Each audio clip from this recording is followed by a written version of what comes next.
Most people know me as Wall Street Real, but for the last 15 years, 14 years, 9 months, 19 days to be exact, the government knew me as MA 43083-039. You're not tuned into my fair vacation.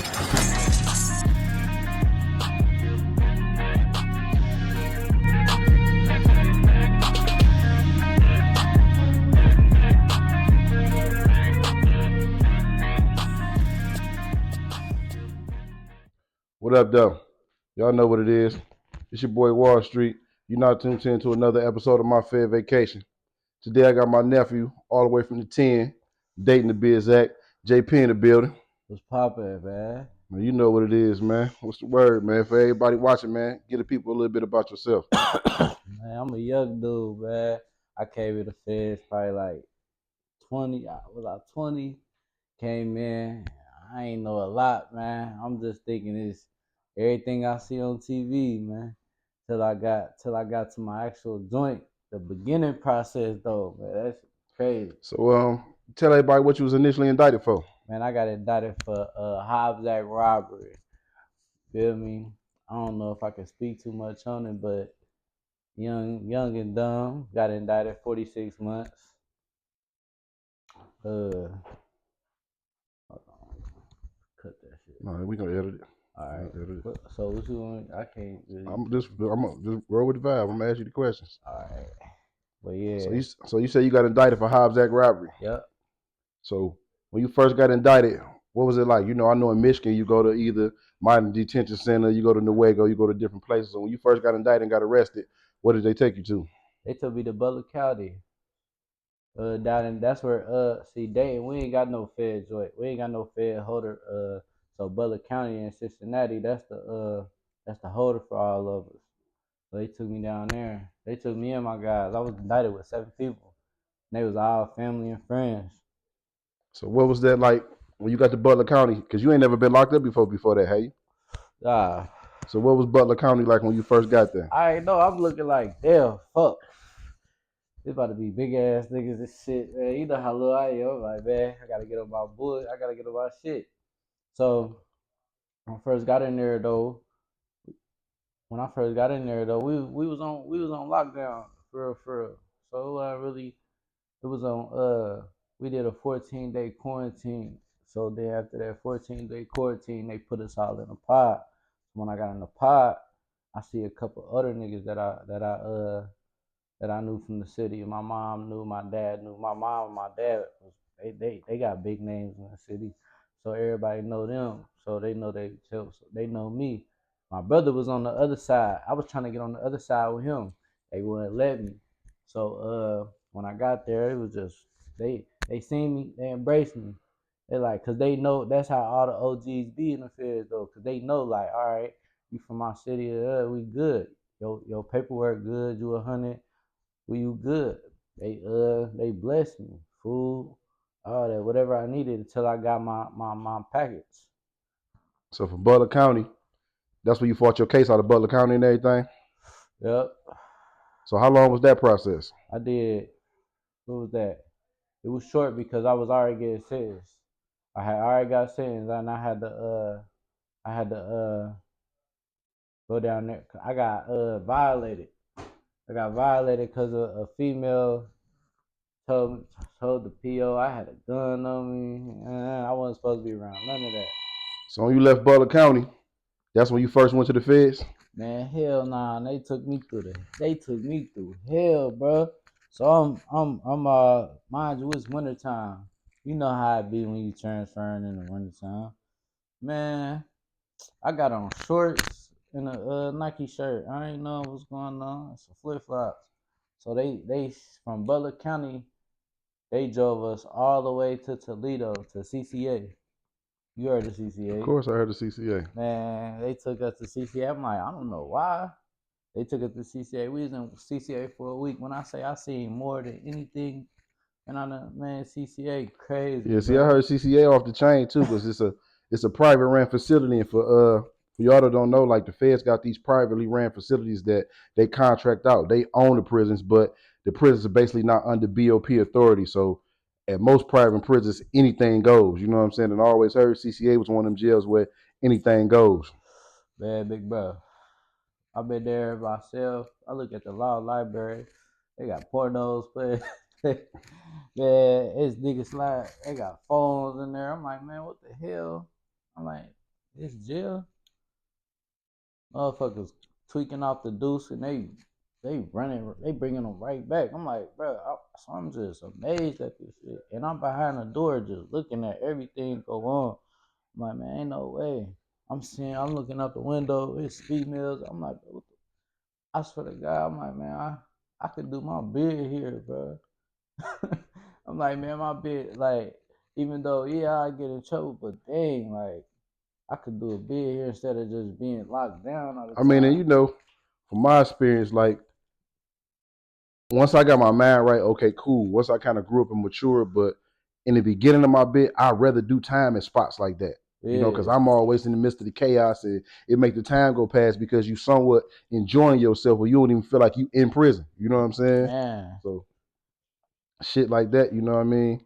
But what really hit me was from see I was only there for a week. When I say I was mad, I'm about to order my care package, all that. I'm like, I'm about to get comfortable. So then they come swab us. I'm like, man, they come get us next day. Where that Youngstown? Yeah. From Youngstown, they took us all the way to Pennsylvania. And I see planes and shit. I'm like, what the plane? What's the plane for? I'm like, man, I watched Con Air as a kid. I'm like, man, this like a Con Air, and that's exactly how it was. So I'm like, man, what the heck? I'm seeing all the police come out. They strapped up. They got big guns. They strapped up like. I'm like, yo, am I a killer, bro? Yeah, and for y'all that everybody probably have seen the movie Con Air. Now, it's nothing like that in real life, but in a sense it is because the feds own these big ass 747 planes. It's rumored that one of the planes actually was a plane they confiscated from Pablo Escobar, but like I say, that's rumored. But it's a plane with nothing but inmates and U.S. Marshals. It might be you and 300 other motherfuckers, y'all on the tarmac, and rain, hail, sleet, snow, they standing you out there and you don't got no coat on, you shackled, handcuffed, and you get on this plane, and you like that's a lot of niggas' first time being on a plane on Con Air. You know what I'm saying? I done been on a plane with plenty of niggas scared to death because it's their first time flying. You know what I mean? But look, bro, I dodged that bullet. My bus was, you feel me? They like, oh, you going to Pennsylvania anyway. Oh, so So you never experienced flying on a I plane in the did feds? late when I transferred to Milan. That's when I had to. I'm like, but yeah though, but So from that tarmac, from from the there, no look though, they played me. They played me. I'm thinking I'm going to Pennsylvania. They sent me to West Virginia, Hazleton, the pen. Cause you know in COVID, all the we were supposed to go to. They was trying to separate everybody so they could what was they doing? Like that was our home facility for a minute. and that's another thing, and I'm gonna discuss that further on one of these episodes. But like being locked up during COVID, that was a whole nother thing. You know what I mean? Like, cause y'all was locked down in the world.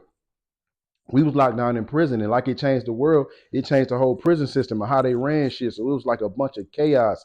And you gotta think we in jail, so now we in jail in jail. So that whole COVID experience doing my bit was a motherfucking. You came in during COVID, right, little bro? Yeah, so like you were saying, you don't even know. This ain't even what this way. This ain't what it is. I'm like, bro, for real.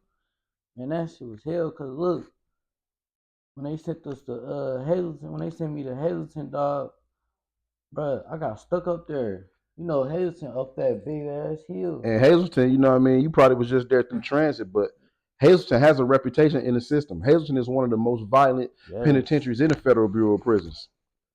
Hazleton is actually where Whitey Bulger got killed at. You know what I mean? So it's been a lot of other dudes that done lost their life at Hazleton. So you lucky you ain't get time, had to do your bit at Hazleton. You know what I Yeah. mean? So from the Hazleton holdover, whatever, where you went to? Is that where you went to Allenwood? Yeah, yeah. I went to Allenwood. That's when I got to Allenwood. I did 2 months up at Hazleton, and I went to Allenwood So when you first get to Allenwood, you come on the compound. What was your first day like on your Fed vacation? on my fair vacation, man. You already know. Shout out to Bugs, man. But he came in like, "Where you from?" I said, "I'm from Ohio." He said, "All right, hold on. I'm about to go get your homies. Go get the homies." Big Greek. Big Reek pull up, Big Reek. Man, you know Big Reek. He big as hell. I'm like, all right, this KB. That's when I met Big KB. Them was the only two that was on our pod because everybody wasn't. We was only in pods, like because of COVID. So I didn't get to meet them in this unit or meet the Ohio homies in this unit. And I was we was in Union, but I at the time I think I was on the other side. He was in RDAC. Yeah, I He was on was the in other RDAC. side, but I remember looking through the window and seeing, they was pointing you out because they came and got Reese from Youngstown. Yeah, You and got the little then nappy hair. Look, oh, this little young wild motherfucker. This nigga but look then crazy as though I motherfucker. didn't know like, and then I didn't know I'm just in Ohio. They like, nah, we Midwest. Feel me? So we all the Midwest is Detroit. What else? Chicago. I mean, it goes like that at other prisons, like where it's a Midwest coalition. But of Allenwood, the Chicago boys was kind of on their own thing. Yeah, You know what I mean? So it was yeah, really just us and y'all. You know what right. I mean? Michigan and Ohio, and a lot of jails, Michigan and Ohio rock together like that. You know what I Mm-hmm. mean? And it always be a bunch of confusion when it's a bunch of us. But at Allenwood, we kind of was mob deep because Yeah, there was only 6 of us for real, for real. You know what I'm we saying? is locked in like for sure. It might have been a little bit more than 6 of us because it was. It got deeper in the end. But in the beginning, it was from Ohio. It was only you, KB, Reek Reek. and then LJ. Nah, that was later. That was Yeah. later. But in the beginning, it was you, KB, Reek, me, Boog, and Trav, and Yep, Charlie Boy. yep. It And was Charlie 7 of us. Boy. So We went. after you meet them, what happened after that? What I What mean? was your most memorable moment from the first day at Allenwood? First day, we going to chow. I don't know what's up. I ain't got no coat. I ain't got nothing. And it's cold. So, the homies like, what size you wear? They ask me what size I wear, what you need, anything. Then I'll go to the door. Y'all send me some shit over. Like, hold this till you get your pack. You feel me? Cause when you come from transit, like you come with nothing though. They blessed me, food, all that. It wasn't nothing. They walking me through the steps. Like they see that I'm young. And They see, that's like a what do I want to call it? It's like a ritual, so to speak, that when one of your homeboys pull up on the compound, y'all bless them with a care package, because like you say, you coming with nothing. You don't got no soap, you don't got no toothpaste, you don't got nothing. So the men bless you with shit until you get your shit, and it's like a part of that ritual is a lot of dudes don't do this, but you have to like lay the play out. Listen, bro, if you hot, don't take this shit. You know what I mean? all right. So initially, when they pulled up on your ass, when they gave you a care package, did they ask you about your paperwork or anything? Most definitely, that was the first thing they asked me about. I said, all right. They told me how to get it. They sent you over. Boom. We sent the letter like what we need to get sent to the courts. They taught me how to send it off. You feel me? But what it And take? They like, it take 30 days. No, matter of fact, pause. I'm sorry. I couldn't even get in the cell with KB and Reek because it was full. They put me in the cell with a dude named Debo. shout out to my boy Debo. Darkness, what's up, boy? Man, Debo big as hell, black as hell, and I'm like, what the fuck? So I'm young. All right. He said, you got your driver's license? I said, yeah, because I do in the streets. Like, that's what I'm thinking. He like, nah. I'm like, oh. So I'm like, all right. I go to the homies. They teach me.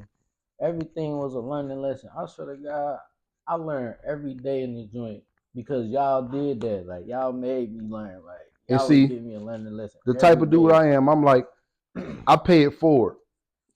So when I see young guys like you come in and you stamped and solid with your paperwork and shit, I usually take dudes like you under my wing because that's what older heads did to me. You know what I'm saying? And that shit can spiral out of control. You can go in there and don't learn nothing and be on a bunch of bullshit. And I ain't really for that. I'm really Mm-hmm. for teaching the young guys. And like, Yeah. that's really the purpose of this podcast, to be educational, to teach dudes, to prevent them from going through what me and you went through. Like you kind of blessed in the sense that you went in the feds so young with not a long bit.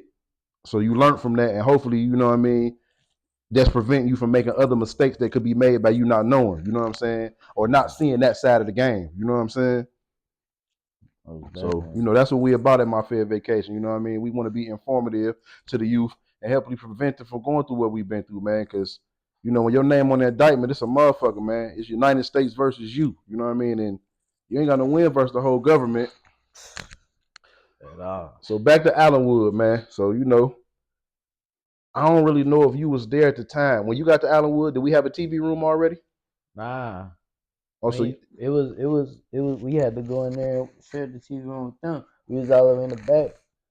in the big TV room, yeah, because Yeah. we, and this is East Coast jail, so they was kind of trying to stand on us. You know what I'm saying? Yeah. Like, you know what I mean? It's only 6 of us from the Midwest, and then all these niggas got a TV. And I kind of explained this on the episode before, but this is a brother that was there with me when it happened, so they opened up the small TV room, Yep. Yep. and It was a Midwest. it wasn't. We made that Oh happen. You yeah, know what I'm we saying? I forgot about that. Yeah. We had made that happen. Because the New York boys got a TV, the Yeah. Philly boys got a TV, the Puerto Ricans got a TV, the Dominicans got a TV. Baltimore, DC got a TV. The white boys got 2 TVs, but the Midwest don't got no TV. At all. And then in the big TV room, they're really trying to play us with seats and all that shit. So, Yeah. We couldn't watch what we want to watch. We exactly. had So, to watch what they watch. So we stood on yeah, I business. wasn't going for that. So we, you know what I mean? I say we because, I had the car backing me, but, I just had to stand on what it is. Like, nah, this fuck the white boys. This us. And we, Facts. took that TV room over. And I ain't going to say took it over like that, but we did what we had to do, took We the was TV room over. political with it. Yeah, and for that's sure. what taught me in there. Like, it's political. Like, it ain't, you feel me? And that's the thing about jail when they say politics. For y'all that ain't never did no time, the prison politics is needed in certain aspects because it keeps bullshit down. You know what I'm saying? Like, you got a U.S. government. They got politics, and the politics make shit run smooth. And it's the same with prison. You know what I mean? So, we had to stand on that and get our own TV in the Midwest, and you know what I mean? And the TV room was the club deal. For sure.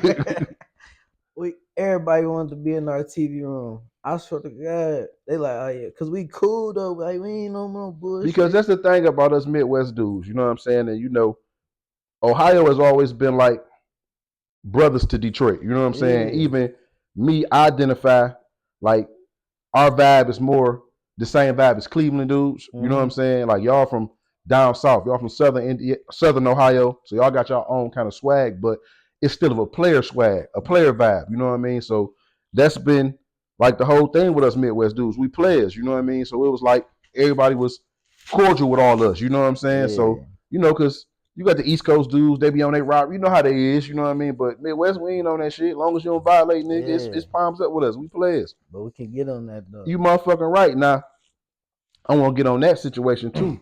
I don't know if was you there at the time when Reek got into it with the fat boy at the poker table. I wanted to talk about. That's why I asked. Could I talk? Yeah, we talk about everything. This is My Fair Vacation. So yeah, though we was at the Reek always played poker, man. Oh yeah, I'm gonna tell it, Reek. I'm gonna tell it. It's over with. It's done with. But you feel me? Reek was always at the poker table. This is fat nigga. Everybody love him. He's from New York. Big pun. So look though, I don't know what happened. We wasn't even there. We was in TV room. We watching TV. We just hear commotion. Him and Tank get into it. I just hear Charlie Boys. No, I'm gonna take that back because whatever happened. So it's only all 6 of us wasn't even in the unit at the time because Boog and Travis on the other side. Right. So it might have been 6 of us. It was me, you, Charlie Boy. It was. It was 6 of us. Me, you, Charlie Boy, Reek, and KB. It's studied New York niggas. They all mount up, and it's crazy because this why the car shit be like it used to be in the feds. Like it was used to be that you really didn't associate with dudes from outside other cars because a lot of dudes don't know how to be political because me and you was just eating together. You from New York, I'm from Michigan. But now my homie get into it with your homie, so now it's up. It's up.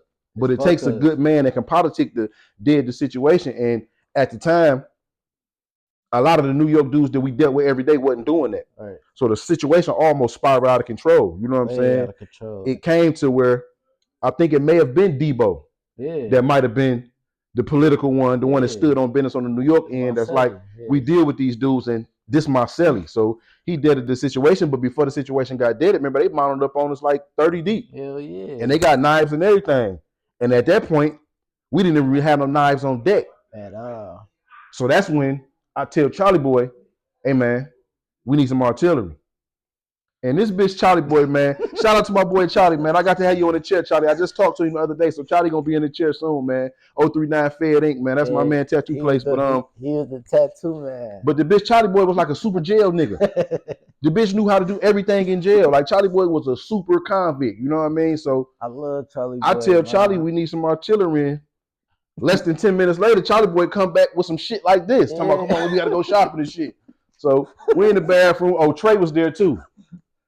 Remember Trey was there. Yeah. Me, Charlie Boy, they Trey in the bathroom shopping, you know what I mean? So we strapped up. Trey looked like DMX, yeah. So we end up strapping up and everything, but the situation got resolved, so nothing ever happened. You know, like, I'm gonna use one of my man's words, cooler heads prevailed, but you know. Can I say something though? I swear that's what taught me some shit. Like, man, we grown, man. You know how I was young. Like, fuck it, we about to crash out. Feel me? We about to crash out. Like, this how I be on the streets. Like, man, fuck it. We ain't even thinking. Cause like, what if it would have went down, bro? I'm trying to come home. You trying to come home. Everybody trying to come home. We got our debt, all that. Like, they came fucked up. Yeah, but man, that situation with the boy, with the New York dudes, but this a key thing that I took from that situation, and this what a lot of people be doing, and where checks and balances come in at, because I don't know had you left or not. It ended up coming out that the boy that they was all about to ride for was hot. There. He was sitting outside the TV room. And that was the craziest shit. Like everybody the nigga that was with him. He was the main nigga, and this is what we go to say this, man. Like on the episode with Rook, we spoke on this. Like, man, some of the biggest gangsters are the niggas that you think is him be a rat. So they all ran behind this big nigga because he had a little bit motion and everything, but nobody never thoroughly checked his paperwork. And it come out that this nigga's a snitch. You know what I'm saying? So y'all just was about to die for this nigga that's a rat. You know what I'm saying? That shit was so crazy when I seen the transformation of that shit. And that'd be crazy, like when a nigga come out, when you see that when it come out with a nigga, and he was the main rah nigga. Like, remember when we first took over the TV room, he came in there like, man, y'all, everybody had their paperwork. For one, don't worry about what's going on with the Midwest car. But you the main nigga harping about some paperwork, and come to find out you can't even come in the TV room no more. Clown. That shit was funny as hell. Sitting next to the gun. That shit was funny as hell. That boy was sitting outside on that crate watching Walking Dead. And we had turned the TV on. Man. Well, I'm glad you just brought that up because we got to get into this situation. You had that bad. The TV situation. Yeah. And who the fuck was it? Who was you used to always get into it with? Who the fuck, you used to get into it with a lot of motherfuckers, but some motherfucker you got into it with E. Oh, yeah. And E was a bitch ass nigga. So when you did it, excuse me, I was in my bullshit mode because I get on my bullshit. Everybody want to be political all the time and want me to be the cooler older head rail, but I just got bullshit in me. So when you did that and bitch ass nigga sucked my dick, I was like, oh yeah, hell yeah. I was with it. So, but you had that bad, you know what I mean? And yeah, cause I'm still fresh. You feel me? I'm coming from the streets. This how I go in the streets. You feel me? And so I ain't think about all the rest of them. I'm like thinking about you. Like we already know. Like, you a bitch ass nigga. So shit, you a bitch ass nigga. And it was a learning process. I used to always tell you when you was wrong, but with that situation, I let it ride because, like I said, I'm on my bullshit, and you a hoe ass nigga, so you deserve this because you do a bunch of bullshit under the guise of you got a big car. Yeah. And they gonna ride for your whole ass because you one of theirs, and you ain't a snitch, but you just a bitch ass nigga. You know what I'm saying? So you told that nigga to suck your dick and turn the TV. I'm like, this little motherfucker crazy. But now I got to get to my story. I'm an old head, man, and I used to like to watch The Young and the Restless, and they used to always talk shit about me. Your old motherfucking ass want to watch The Young and the Restless. So one day I'm watching The Young and the Restless. Here come this little irritating motherfucker coming there want to fuck with me while I'm watching The Young and the Restless. He want to talk his shit, and so I get up and go piss. I come back, this motherfucker done turned the TV on me. I was trying to watch Catfish, bro. I'm watching Young and the Restless. This nigga don't turn on Catfish. I thought you was gone. I ain't gonna lie. I thought he was gone. Old people. You about to go lay on the rack. I'm about to watch what I want to watch. So I come back in. I turn the channel back on. Nigga, come on, man. You know I watch this every day at this time. You know, and that TV situation is serious in the feds with niggas with TV programs and shit. And niggas have got stabbed and lost their lives over these type of situations. So little bro turned the channel on me, man. So I turned it back on him, man. So I'm sitting there watching the story, and this nigga say, "Oh ho ass nigga." So this is my little man. So I'm gonna let it slide, but it's bothering me. I'm sitting there watching this motherfucking Young and the Restless. I can't even watch the Young and the Restless no more. So I'm like, this little motherfucker just called me an old hoe ass nigga. So when the commercial come on, I can't take it no more. I go to little bruh cell. Hey man, what the fuck you just say to me? And one thing led to another, man. Me and this little motherfucker end up fighting. Me and this little motherfucker end up fighting. So to keep it all the way clean, I felt bad after the situation. So I go to try to apologize, and I'm gonna keep it all the way 100. I'm in the wrong. This is my little bruh. I shouldn't have put my hands on him. I'm like, damn, I feel bad as a motherfucker. So I go try to apologize to this little motherfucker. This little bitch hauled off and hit me in my shit. I had to, bro. This bitch hauled off and hit me in my shit. Big bro, I felt like I ain't get my, you feel me? I had to get my get back, bro. And because it's my little bruh and because I was in the wrong, I took the little Scooby snack. And then that's what he get mad at. Because when he hit me, he don't do shit. So he get mad about that. When we finally get to talk about you, like, man, you know what made me mad? Because when I hit you, we didn't do shit. I was trying to knock that nigga out, bro. Man, you got to come stronger than that, man. I'm like, bro. Look at these last hands, man. Bro, nah, look. I'm like, bro, that's why I'm about to get big. I'm about to go work out. I'm about to go crazy, bro. Because when I hit real, I ain't hitting how I was supposed to, bro. But I ain't want to, though, because I'm like, damn, it's my dog, but fuck it. He got me fucked up. We was walking the child. Bulls was like, I respect you, bro. You socked that nigga, bro. He like, bro. I'm like, yeah, bro, but that nigga ain't, you know. He do shit. It was like my daughter hit me, you know what I mean? Shut up, dude. So, nah, that shit was crazy, though. And you know, the homie Cam ended up coming. Because you was a little stupid little motherfucker. So I was getting smarter, though, before Cam. I mean, you was exactly because I was chilling. I started chilling. You started listening more. Yeah, because y'all was on my ass. But what the fuck did you and Cam get into it about? Remember, we in the TV room. That's when we let all the other people come in the TV room. Everybody wanted to be with us. They'd come in the TV room. We watching. I forgot what we was watching or something. But they talking. I mean, I apologize to him for that too. I be hollering at him. But like, he was just on some disrespectful shit. And I felt like he was just riding off them. Like, they talking about, yeah, I heard some dating. Yeah, it was about some faggot shit. Yeah, I'm like, nigga, I'm from Dayton, nigga. I ain't, bro, what's their names? Put a name on it. Like, you don't do that in front of everybody, doggy. Like, you don't disrespect nobody like that. Like, you don't know them. You feel me? Like, you ain't never been down there. And that's what he ain't understand, though. Like, he was just talking just to talk. And I felt some type of way. I'm like, bro, you gotta chill. And he keep going. He keep going. So, you know, I got Chris Bo in my ear, dog. I got Chris Bo in my ear. I got, not to cut you off, and I'm gonna let you finish the story, but I'm gonna say this on this podcast, and this podcast is worldwide, so everybody gonna see this podcast, man. Chris Bo, man, you need to have a real conversation, man, when you see this, man, because you did some bullshit, man, and let me take the fall for it. And me being a man, I took the fall for it. I'm never gonna say nobody's name. I'm never gonna go against the grain with no sucker shit, but in a way, you did some sucker shit because a whole situation was created by you, which led me into some bullshit. But you know, back to that situation. Feel me? He was just, you know, he older, he been down. That's when we was in the cell together. This old though, you feel me? That's back then. Reek wasn't even over there. But like, he like, yeah, little bro, he was tripping. I'm like, and I was pissed. So I went in there. I'm like, you a bitch. Called him a bitch. And you know that bitch word in the joint, though. That's fighting word. You know, we use the word bitch amongst each other. Yeah, because that's where we from. But another man can't call you a bitch. That don't even go on the street. But you know, in prison, that's definitely a no-no. But I was like, I'm on bullshit. No. Charlie boy taught me how to have a slock in the sock. So So I had the lock in the sock in my pocket. I'm about to beat the fuck out of dude because he tripping, bro. He said, because he was just, what he was saying was, he was just disrespecting my city, though. Like, feel me? I ain't about to let him nothing nigga don't even know us, know what's going on down there, disrespect my city. So I told him, you a bitch. And he like, go to the back wall. And it's so crazy because I'm transferring the next day. I ain't even know. They woke me up like out the blue. But let me go back to the story though. But we went to the back wall. I ain't gonna tell you. You know what happened.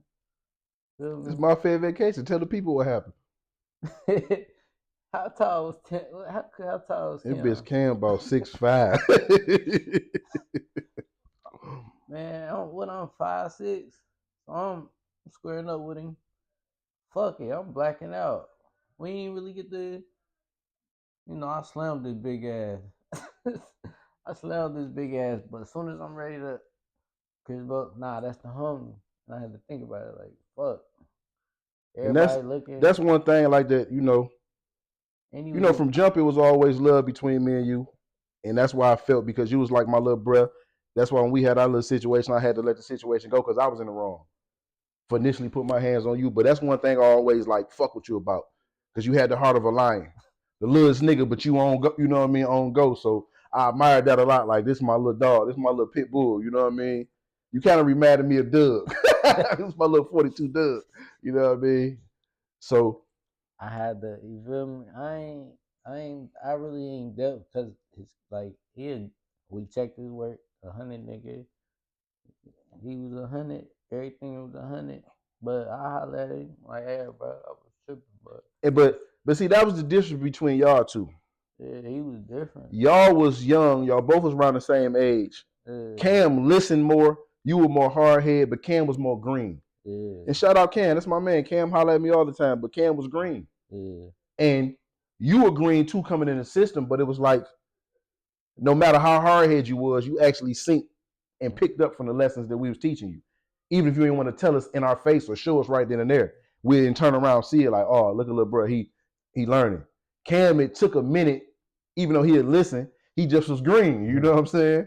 Like Cam showing his pictures and shit to all type of weird motherfuckers. Remember that Yeah. situation? Like, man, come on, man, tighten up, bro. That ain't how you do that. But when you left Allenwood, you ended up transferring to Allenwood, going to where you go to? With the miling. Smiling, Miling, boy. As soon as I got there, KB like, well, sign up for the Life Connection program.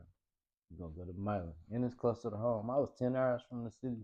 And I jacked my chance off with the motherfucking Life Connection program because was I Yeah, in for the life? I was you in was for Life supposed to Connection before you, right? you was supposed to go right before me. Yeah, but But that they bitch were ass nigga, yeah, I got the shot for sending the cash app. I gotta yeah. end up getting a shot for sending the cash app transaction, and that blew my chance from going to motherfucking Milan. And that shit, I was salty because we about to get up out of here. Everybody leaving.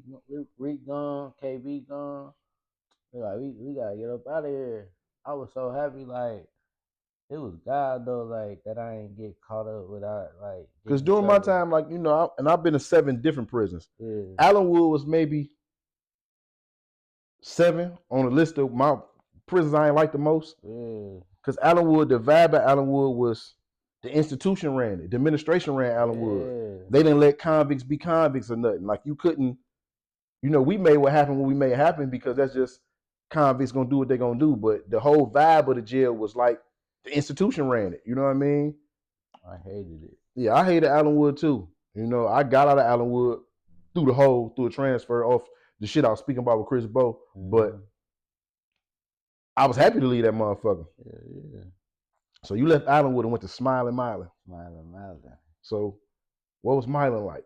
Man, Milan was like down there the street, just no bitches.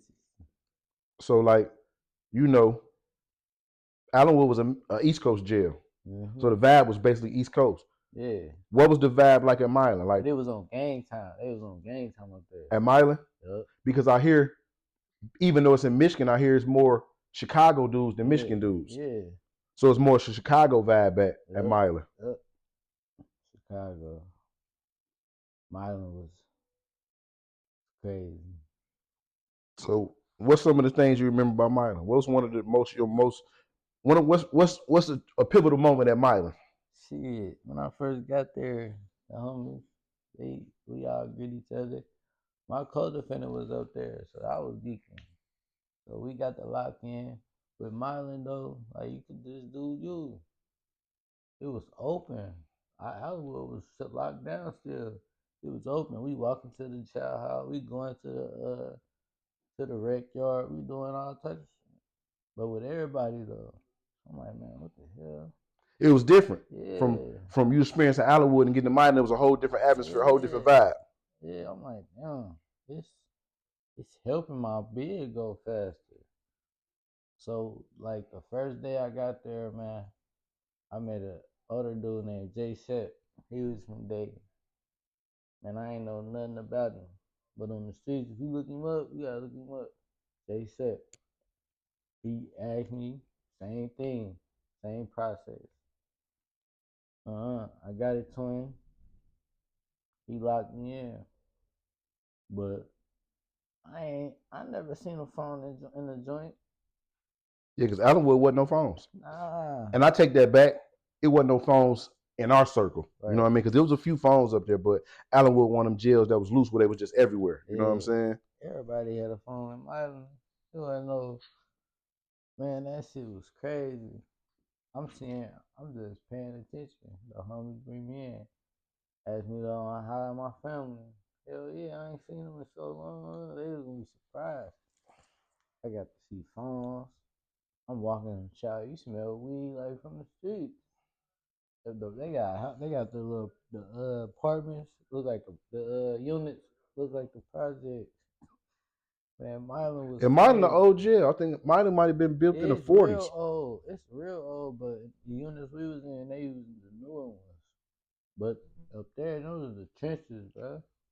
All the man, it was the trenches. You know, I always heard the Milan stories, and by Milan being in Michigan, me being from Detroit, that was always like I want to get to Milan, but unfortunately, during my whole 15 years, I never made it to Milan. Man, they said that was one of that shit helped my bit, but I got around some older dudes too. It was all older, a couple young dudes. How long you end up staying at Milan? I probably did my last 16, 18 months down there. And that's where you essentially came home from. Yup. So let me harp on this for a minute. During your time in the feds, what's one thing you could say you learned that you came home with that helped you prosper in a positive way? That I had shit, a way of going about it. Like, can't just pop off. You gotta think about it. Like grown men could talk it out, see what's going on. Like I learned that, like, cause I was a hothead. I'm coming crazy. I And ain't. that's a life lesson, basically. Yeah, hell So, yeah. you know, at, by the time we met, I was in my down stages as far as the wild shit, and I was on shit, learning shit, credit shit, and all that shit. Did you pick up anything like that in the jail? Hell yeah. They was giving me books. Read this. I took a book. I'm coming to get books from Rails sale. I'm just coming in this cell, coming to get whatever. Bro, huh? I'm getting books on housing, all types of shit. And that's what I like. That shit helped me too, though. That shit really buckled me down to where to get a plan. Like before, it was just day by day. Like now, you got goals you trying to set. And that's one thing about the feds, like it's basically like criminal college Yeah, because you can learn a multitude of things in the feds from. You can learn more ways to do some illegal shit, man. but you can in turn learn a lot of legit shit that help a lot of dudes when they come home. Like Man, me, remember Jeff, the Jeff. bald head? Oh yeah, weird ass Jeff that Yeah, claimed he was a billionaire. yeah. Like I ain't like with the stock trip, all that. I'm like, man, what? You was doing that? White people do it like they kill a nigga with taking their business. Like they some different gangsters. They corporate gangsters. Like that's what I'm like, damn, I'm learning about that. So you can go back and what you was talking about. Yeah, so I'm glad you did learn some shit because you could say your time wasn't spent frivolously if you learned even just life lessons. You know what I'm saying? Right. Because hopefully learning those life lessons help you in the street. Because the goal is to not be a repeat offender, not go back to the feds, and not Yeah. keep doing the same shit over and over and over. So, you know what I mean? For me, I don't feel it took 15 years, but going to prison was one of the biggest blessings because it slowed me down. It put some fat on my head. And, you know, I never was a dumb dude, but it taught me like the stocks. It taught me how to repair my credit. It taught me real estate. It taught me so a multitude of things that I'm using today in life. You know what I mean? So, you know, like I say, the shit could be criminal college, and hopefully you picked up some shit, little bruh, that you know you can use in life and will prevent you from ever going back to jail. And for one, for you can be me one day to another young dude how I was to you, but on the outs. We shouldn't have to meet a brother in the feds to school him and get him the game to do the shit the right way. You know what I mean? So that's one thing I hope you took from me. You know what I'm saying? Because for me, like I say, I pay it forward. The game the OGs gave to me, I give to you. And hopefully the game I gave to you gonna give it to a younger motherfucker. You know what I'm saying? Yeah. So you know, That's what y'all taught me though. it's good seeing you. You know what I'm saying? My boy came down, got on the podcast with his man. You know what it is. For 15 years, the government knew me as inmate 430-83039. You're not tuning into my Fed vacation.